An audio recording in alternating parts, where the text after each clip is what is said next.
Hello everyone, welcome to Katharine's Q&A. I think today's episode is 22. We're going to be talking about research today, and in particular research in fantasy and my genre, fiction.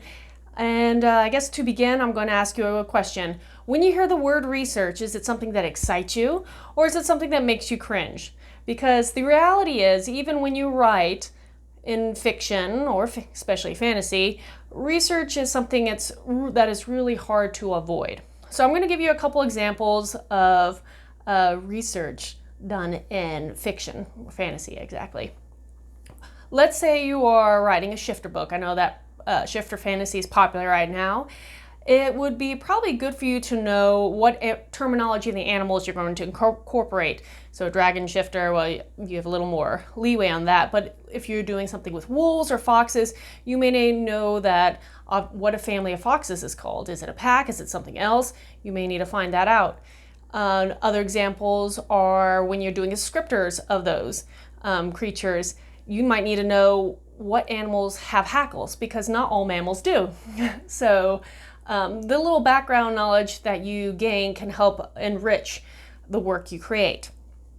Mermaid lore and books are popular right now, and one of the things that you might want to consider if you're writing an aquatic-based story are what are the ecosystems under the water, and what kind of fish or environments is the water going to be a warm temperament or everything. Those little details can help again enrich your story.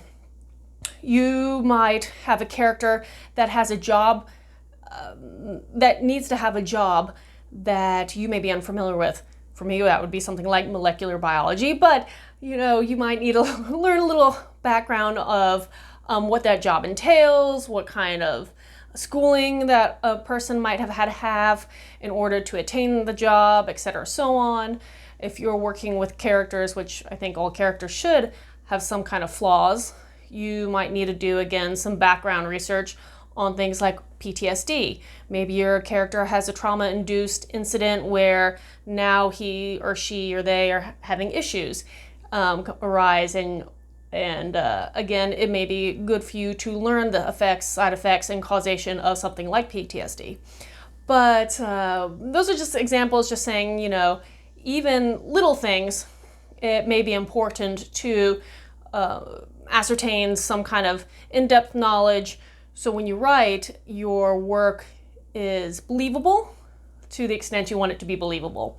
Some examples of my own: I currently have 2 series out. One is The Guardian Speaker, and for that one, I still incorporate a lot of historical details of the people during the Viking era, as well as the Nordic mythology. So I've done a lot of research, I know that's a redundant word today, on the mythos, the 9 realms, reading the old sagas and the source material, as well as watching a lot of documentaries and reading historical books. So when I was developing this world and the society in which my characters live in, it's detail-rich and immersive.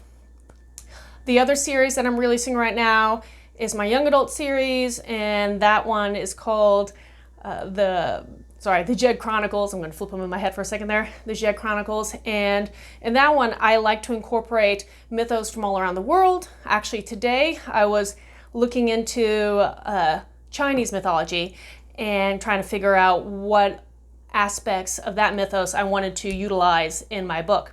So research isn't something you necessarily can avoid.